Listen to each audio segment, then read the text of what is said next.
ओम शांति।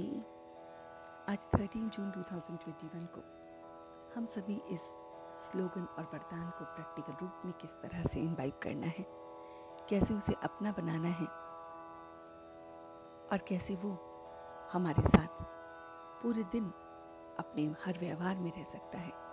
आइए इसे प्रैक्टिकली देखते हैं। तो आज का जो स्लोगन है वो है, जो निमित्त है वह जिम्मेवारी संभालते भी सदा हल्के रहते हैं। तो जो बच्चे अपने आप को ये समझते हैं कि हम निमित्त हैं, चाहे वो अपने से संबंधित कुछ भी काम कर रहे हैं या अपने परिवार से या कार्य क्षेत्र से या कोई भी जिम्मेवारी को उठा रहे हैं और निमित्त भाव से कर रहे हैं कि बस मुझे बाबा ने दी है और मैं कर रहा हूँ, तो वो हमेशा हल्का और लाइट फील करेंगे। हमेशा उन्हें जिम्मेवारियों का बोझ एहसास ही नहीं होगा। तो आज पूरे दिन हम देखें कि हम कुछ भी करते हैं तो हमें बोझ अगर महसूस होता है तो इसका अर्थ है कि हमने उस समय उस बोझ को अपने से देखा कि हम कर रहे हैं, लेकिन अपने से ज़्यादा ये देखते हैं कि बाबा हमारे साथ है। तो जब हम उसको इस भाव से देखते हैं कि बाबा ने मुझे दिया है, उस परमात्मा ने मुझे दिया है, मैं तो निमित्त हूँ करने के लिए। तो चाहे वो जिम्मेवारियों का बोझ हो, चाहे वो घर परिवार का हो, चाहे कुछ भी बोझ हो, आपको बोझ नहीं लगता, वो आपको हल्कापन महसूस कराता है।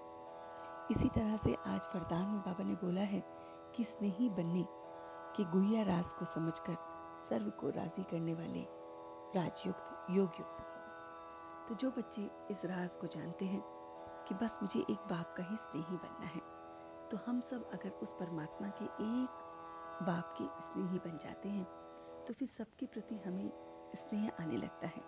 हम जैसे कि भरपूर हो जाते हैं, और जब हम भरपूर हो जाते हैं, हम स्नेह से युक्त होंगे, तो फिर हम किसी भी आत्मा को बहुत बहुत स्नेह के इस प्रभाव से बहुत अच्छी तरह से राजी कर सकते हैं।